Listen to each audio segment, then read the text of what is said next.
नमस्कार दोस्तों, आप देख रहे हैं top 50 YouTube channel. Top 50 study के माध्यम से हम प्रतिदिन आपको बाल विकास की वीडियो ला रहे हैं। आज पुनः कुछ महत्वपूर्ण प्रश्न जो पिछले पेपरों में पूछे गए उन पर चर्चा करते हैं। देखिए, कल हमने जो प्रश्न पढ़े थे उससे आगे आज पढ़ते हैं। दूसरे वर्ष के अंत तक शिशु का शब्द भंडार कितना होता है? जब दूसरे वर्ष में शिशु आ जाता है तो उसके अंत तक उसका शब्द भंडार कितना हो जाता है? 100 शब्दों का। मेन कुछ शब्दों को वह बोलना शुरू करता है। तो दूसरे वर्ष के अंत तक कितने हो जाते हैं उसके शब्दों का भंडार? 100। अगला देखें, शर्म तथा गर्व जैसी भावना का विकास किस अवस्था में होता है? बालक में शर्म आने वाली और गर्व, एक घमंड टाइप की जो अवस्था का विकास किस अवस्था में होता है? बाल्यावस्था में होने लगता है। किस अवस्था में होने लगता है? बाल्यावस्था में। दोस्तों, ये वो क्वेश्चन है जो पिछले पेपरों में पूछे गए और अक्सर पूछे जाते हैं, इसलिए आप वीडियो को पूरा देखें। और यदि आपने हमारे चैनल से नहीं जुड़े हैं, क्योंकि प्रतिदिन वीडियो हम डाल रहे हैं आपको बाल विकास, पर्यावरण, हिंदी, संस्कृत, इसलिए आप क्या सब्सक्राइब पर क्लिक कर लें, जिससे जो भी वीडियो आए तुरंत आपको खबर मिले और आप अच्छे से पढ़ सकें। वो बेल आइकन को दबा लें। देखें, मैकडूगल के अनुसार मूल प्रवृत्ति जिज्ञासा का संबंध किससे? सबसे पहले तो ये बात याद रखना कि हाँ, मूल प्रवृत्ति क्या? जिज्ञासा। जिज्ञासा मतलब कोई जानने की इच्छा, उसको क्या कहते हैं? जिज्ञासा। तो जिज्ञासा का संबंध किससे है? तो बोले आश्चर्य से।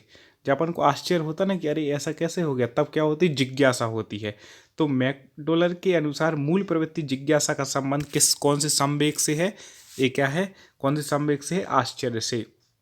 ये संवेग क्या, जो अपने भाव होते हैं ना, सुख दुख इत्यादि, आश्चर्य, घृणा, ये सब संवेग कहलाते हैं। याद रखिएगा, संवेग, सुख दुख घृणा आदि क्या है? संवेग है। अगला देखें, शेषवावस्था की मुख्य विशेषता क्या नहीं है? शेषवावस्था जो होती है उसकी मुख्य विशेषता, ये 4 ऑप्शन दिए हैं, इसमें से क्या नहीं है? तो चिंतन प्रक्रिया। अब शेषावस्था बच्चा क्या चिंतन करेगा? ये नहीं है। जिज्ञासा की प्रवृत्ति रहती है उसको, ठीक है, सीखने की तीव्रता भी रहती है, अनुकरण द्वारा सीखने की प्रवृत्ति भी शेषवावस्था में मुख्य रूप से पाई जाती है, लेकिन चिंतन की प्रक्रिया नहीं है। तो इसका उत्तर हो जाएगा। अगला देखें, किस मनोवैज्ञानिक के अनुसार विकास एक सतत एवं धीमी प्रक्रिया है? विकास एक सतत प्रक्रिया मतलब निरंतर चलने वाली है, लेकिन कैसी है? धीमी, बिल्कुल स्पीड से नहीं होता कि आज बच्चा सोया और कल सुबह उठा तो बहुत ज़्यादा बड़ा हो गया, विकास हो गया, ऐसे नहीं। धीमी प्रक्रिया है, प्रति समय होने वाली। तो विकास एक सतत मतलब निरंतर चलने वाली धीमी प्रक्रिया किस मनोवैज्ञानिक ने कहा है? तो आपको बता दें किसने कहा? स्किनर ने कहा। स्किनर जी ने क्या कहा है कि विकास एक सतत और धीमी प्रक्रिया। एक प्रश्न तो आता ही है, मनोवैज्ञानिकों के जो विचार है ना, उसमें एक प्रश्न आता है, तो आप ये पढ़ें। अगला देखें, बाल्यावस्था होती है। बाल्यावस्था कब तक होती है? 12 वर्ष तक। ठीक है, 12 वर्ष तक बाल्यावस्था होती है। उसके बाद 12 वर्ष के बाद क्या शुरू हो जाती है? किशोरावस्था। ठीक है, तो बाल्यावस्था कब तक होती है? 12 वर्ष तक होती है। बहुत महत्वपूर्ण प्रश्न आपके लिए लेकर के आए हैं, इसलिए आप इसको पढ़ते जाएं। अगला देखें, व्यक्तित्व की अवस्था है। थोड़ा इसको जूम कर दे रहे जिससे आपको और अच्छे से देखें क्वेश्चन आंसर। व्यक्तित्व की अवस्था है। व्यक्तित्व की अवस्था क्या है? व्यक्तित्व विकास की अवस्था तो आपको बता दें, अधिगम एवं वृद्धि। ठीक है, व्यक्तित्व विकास की अवस्था क्या है? अधिगम एवं वृद्धि। अगला देखें, विकास में वृद्धि से तात्पर्य है। विकास में वृद्धि से क्या तात्पर्य है? तो आकार, सोच समझ कौशलों में वृद्धि। ठीक है, सोच समझ कौशल में क्या होना? वृद्धि। यही तो क्या है? विकास है। तो आकार में और सोच समझ कौशल में क्या होना? वृद्धि होना। यही क्या है? विकास। अगला देखें, तनाव और क्रोध की अवस्था है। तनाव और क्रोध की अवस्था किस अवस्था को कहा जाता है? वेरी मोस्ट प्रश्न है, ये भी बताते जाएंगे। आईएमपी कौन है याद रखिएगा, तो ये आईएमपी लगा लें, बिल्कुल याद रखना है। किशोरावस्था। किशोरावस्था को क्या कहते हैं? तनाव और क्रोध की अवस्था होती है, जो 12 वर्ष से शुरू होती है, 18 वर्ष तक रहती है। तो ये कैसी है? तनाव और क्रोध की अवस्था है, क्रोधावस्था। ठीक है, किशोरावस्था, सॉरी। अगला देखें, परिपक्वता का संबंध है। परिपक्वता का संबंध किससे? विकास से। जैसे जैसे विकास होता है वैसे वैसे व्यक्ति परिपक्व होता जाता है। तो परिपक्वता का संबंध किससे है? विकास से। एक प्रश्न आप बस सुनते जाएं, सुनने से भी क्या होगा? आपके दिमाग में बैठ जाएंगी, कहीं हमने ऐसा सुना था। और जब एक ऑप्शन आपके सामने कंप्यूटर पे होगा ना, तब आपको पक्का याद आएगा। इसलिए हम कुछ ऐसे रिलेट करके भी कुछ चीज़ें ऐसी बताते जाते, विस्तार में भी बताएंगे आगे डिटेल से, कुछ अलग से वीडियो में आपको पढ़ाएंगे। ठीक है, चलिए देखें, एक बच्चे की मानसिक आयु 12 वर्ष तथा वास्तविक आयु 10 वर्ष है, तो उसकी बुद्धि लब्धि कितनी होगी? 120। कैसे होगी? आपको क्या करना है, मानसिक आयु गुणे उसकी वास्तविक आयु कर देना है। तो 12 दशमलव कितने हो जाएंगे? 120। तो उसकी बुद्धि लब्धि IQ कितना निकल आएगा?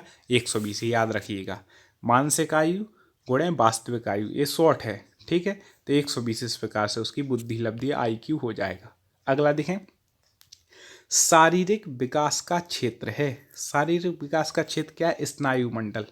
याद रखिएगा, शारीरिक विकास का क्षेत्र क्या है? स्नायु मंडल है।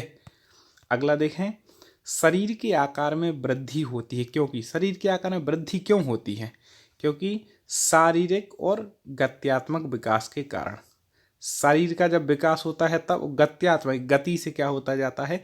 विकास होता जाता है। तो शारीरिक गत्यात्मक विकास के कारण क्या होता है? शरीर में वृद्धि होती है, शरीर अपना बढ़ता है। अगला देखें, वेरी मोस्ट प्रश्न है, प्रतिदिन 1 या 2 वीडियो बाल विकास के, पर्यावरण के, हिंदी, संस्कृत, जो जो आपके विषयों में हैं, टेट एग्जाम में सारे विषय आप तक हम वीडियो पहुंचाएंगे। इसलिए मैं बोल रहा हूँ, आप चैनल को सब्सक्राइब ना किया हो तो सब्सक्राइब पर एक बार क्लिक करके बेल आइकन दबा लें। अगला देखें, मानसिक विकास को प्रभावित करने वाले कारक हैं, जो मानसिक विकास को प्रभावित करते हैं, ठीक है। शारीरिक विकास अलग है, मानसिक विकास मतलब बुद्धि के विकास को, मानसिक विकास को, तो वो कौन इसमें से है? सबसे ज़्यादा प्रभावित कारक कौन सा है? वंशानुक्रम। अब वैसे आपको बताएं, परिवार का वातावरण भी आपको लग रहा होगा, परिवार की सामाजिक स्थिति भी लग रही होगी, उपरोक्त सभी, कई लोग इस पर टिक कर गए। नहीं, आपको क्या बोला, प्रभावित करने वाला मुख्य कारक बताना है, क्योंकि हमने देखा कई बार उपरोक्त सभी रहता है तो व्यक्ति लोग ऑप्शन में 80% लोग क्या करते, बिना सोचे समझे सीधे उपरोक्त सभी पे लगाते, आगे बढ़ जाते। ये गलती अपन को नहीं करनी है। ऐसा नहीं कि हर बार ऊपर सभी नहीं रहता, नहीं, कुछ बार रहता भी, लेकिन यहाँ पर नहीं है। तो यहाँ पर क्या है? वंशानुक्रम। इसके लिए आपको पढ़ना पड़ेगा, जब हम रेगुलर क्लास लाइव शुरू करेंगे तो उसमें आपको पढ़ाएंगे। तो वंशानुक्रम क्या है? मानसिक विकास को प्रभावित करने वाले कारक हैं, ठीक है। बाल विकास शिक्षा शास्त्र अपनी समझ का है, समझ करके इसमें उत्तर देना है। अगला देखें, पियाजे के संज्ञानात्मक विकास सिद्धांत के अनुसार संवेदी क्रियात्मक अवस्था है। पियाजे जी ने 4 विकास के सिद्धांत बताए। कितने बताए? 4। ये तो आप याद ही रख लेगा। और उन्होंने क्या कहा है? संवेदी क्रियात्मक अवस्था किस वर्ष से कही है? तो संवेदी क्रियात्मक अवस्था जन्म से 2 वर्ष तक बताई है। किसने? पियाजे जी ने, ठीक है। क्या बताई है? जन्म से 2 वर्ष तक संवेदी क्रियात्मक अवस्था। अगला देखें, बाल मनोविज्ञान के आधार पर कौन सा कथन सर्वोत्तम है? किसके आधार पर? पहले तो ये देखो, बाल मनोविज्ञान के आधार पर एक कथन पूछ रहे हैं, तो इसमें से देखें, प्रत्येक बच्चा विशिष्ट होता है। बाल मनोविज्ञान क्या कहता है कि प्रत्येक बच्चा कैसा है? विशिष्ट। कोई बच्चे को आप हीन मत समझो या कम मत समझो, सब बच्चों को विशिष्ट मानो और विशिष्ट रूप से उनके विकास में सहयोगी बनो।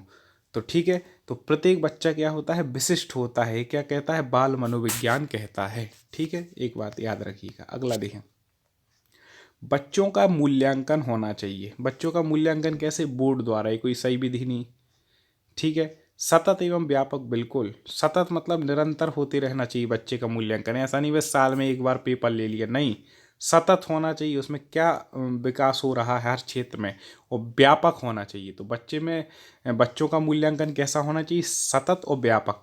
ये लिखित और मौखिक, ये कोई प्रभावी मूल्यांकन नहीं है, तो है तो, लेकिन सही मूल्यांकन क्या है? सतत एवं व्यापक। याद रखिएगा, अपन को बिल्कुल परफेक्ट ऑप्शन चुनना है। और भी ऑप्शन लगते हैं कि ये भी हो सकता है, नहीं, उनमें से आपको परफेक्ट चुनना है, सबसे बेस्ट क्या है। यही बाल विकास की ट्रिक समझ लो या आपको कुछ समझ लो। देखें, एक बच्चे की वृद्धि और विकास के अध्ययन की सर्वाधिक अच्छी विधि कौन सी है? एक बच्चे की वृद्धि और विकास की आपको अध्ययन करना है कि किस रूप में उसकी वृद्धि हो रही है और किस रूप में उसका विकास हो रहा है। तो उसकी सबसे अच्छी विधि कौन सी होगी? तो विकासीय विधि। विकासीय विधि से अपन क्या करेंगे? बच्चे की वृद्धि एवं विकास के बारे में अपन परीक्षण कर सकते हैं, अध्ययन कर सकते हैं। अगला देखें, सामाजिकीकरण। सामाजिकरण वह प्रक्रिया है जिससे बच्चे और वयस्क सीखते हैं। सामाजिकरण कैसी प्रक्रिया है? जिससे बच्चे और वयस्क सीखते हैं। तो किन किन से सीखते हैं? परिवार से सीखते हैं बच्चे, वयस्क विद्यालय से भी सीखते हैं और साथियों से। इसलिए क्या हो जाएगा? इन सभी से, ठीक है। बच्चे हों चाहे वयस्क मतलब बड़े हों, किससे सीखते हैं? परिवार से बहुत कुछ सीखने को मिलता है, आपस में विद्यालय से ही मिलता है, साथियों से मिलता है, इसलिए ये सभी इसमें बिल्कुल सही हो जाएगा। अगला देखें, मानव जाति में भी कौन से वैयक्तिक विभिन्नता के निर्धारक तत्व होते हैं जो मानव जाति की विविधता को बतलाते हैं? तो मानव जाति की विविधता को बतलाने वाले तत्व कौन से हैं? तो वह आनुवांशिकता एवं पर्यावरण की अंतःक्रिया। आनुवांशिकता सबकी देखो अलग अलग है, तो वैयक्तिक विभिन्नता को कौन बताएंगे? एक तो आनुवांशिकता बता देंगे, ठीक है, और एक पर्यावरण की अंतःक्रिया। ये दो चीजें क्या हैं?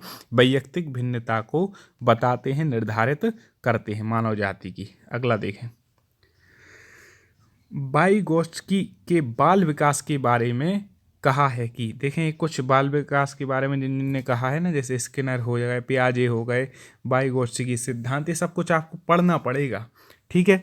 चलिए अगला देखें, तो इसमें क्या बता रहे हैं? वाइगोत्स्की के बाल विकास के बारे में कहा है, क्या कहा गया है कि यह सामाजिक अंतःक्रियाओं के कारण होता है, ठीक है। बाल विकास के बारे में क्या कहा गया है वाइगोत्स्की ने कि यह कैसा होता है? यह सामाजिक अंतःक्रियाओं के कारण क्या होता है? बाल विकास होता है। अगला प्रश्न देखें, आप लोग सोच रहे होंगे कैसे प्रश्न है ऐसे, हाँ ऐसे ही आते हैं और वहाँ पे लोग कंफ्यूज हो जाते हैं। मैंने देखा वर्ग 2 में कुछ ऐसे घुमा के प्रश्न पूछ लिया, बड़े पूछ लिए, तो वो लोग समझ नहीं पाते। छोटा छोटा पूछते तो व्यक्ति बता देता है, बुद्धि लब्धि वाला, ए स्किनर, इसके प्रतिपादक हैं, ये हैं। अब ये नहीं पूछते हैं, अब वो इसी टाइप के बड़े क्वेश्चन पूछते हैं, इसलिए आप वीडियो को पूरा देखें, ही ना समझें कैसे क्वेश्चन ऐसे ही आते हैं। अगला देखें, बुद्धि के संबंध में सही कथन है। बुद्धि के संबंध में क्या सही कथन? देखो, एक तो समायोजन करने की क्षमता का नाम बुद्धि है। समायोजन, सबको समायोजित कर ले, वो क्षमता का नाम बुद्धि है, ये सही है। सीखने की क्षमता का नाम बुद्धि है, ये भी बिल्कुल सही है। संक्षिप्त तार्किकता की क्षमता का नाम, बिल्कुल तार्किकता लाना, ये भी क्या है? बुद्धि ही है, ठीक है। तो उपर्युक्त सभी इसका सही हो जाएगा, इसमें अपन को उपर्युक्त सभी लगाना है। अगला देखें,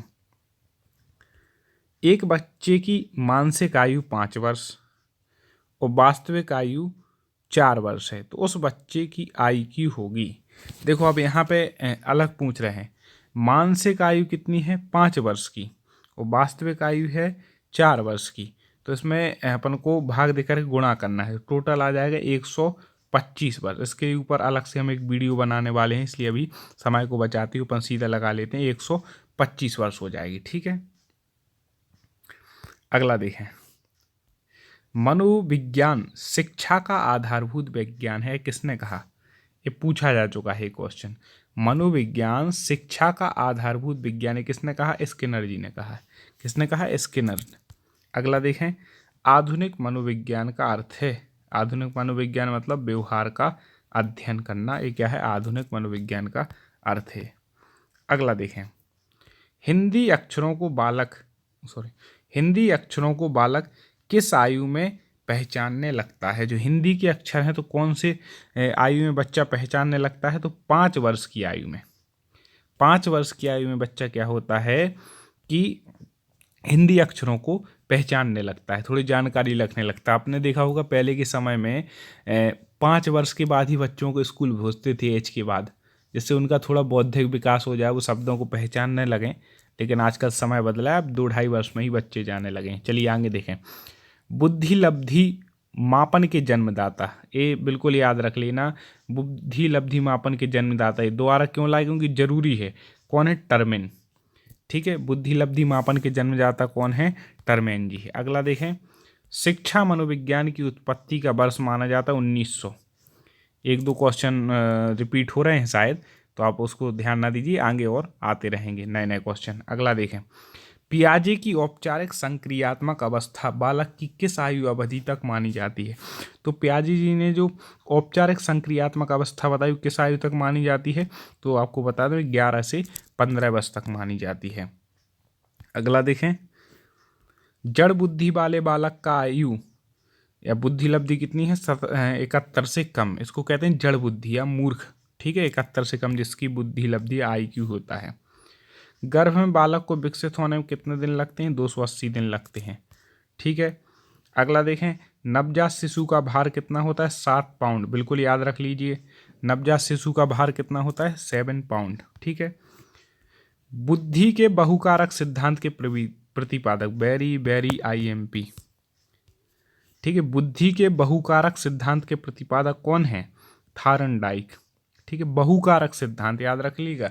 बुद्धि मापन के जन्मदाता भी अपन ने कौन पढ़े थे? टर्मेन। लेकिन ये बुद्धि का जो बहुकारक सिद्धांत है उसके प्रतिपादक कौन है? थार्नडाइक। एक अलग से हम परसों या नरसों एक वीडियो बनाएंगे जिसमें सारे सिद्धांत उसके प्रतिपादक आपको बताएंगे, उसके पूरा तैयार करके फिर आप तक लाते हैं। चलिए अगला देखें। उपनयन संस्कार किस शिक्षा काल में किया जाता? तो वैदिक शिक्षा काल में। किस में होते थे? वैदिक शिक्षा काल में। देखें, बच्चों को सीखने की प्रक्रिया में माता पिता को खाली स्थान भूमिका निभानी चाहिए। कैसी? अग्रोन्मुखी। मतलब अग्रोन्मुखी मतलब आगे बढ़ कर के बिल्कुल उनकी सीखने में माता पिता को क्या करनी चाहिए? सहायता करनी चाहिए बच्चों के, तब तो बात है।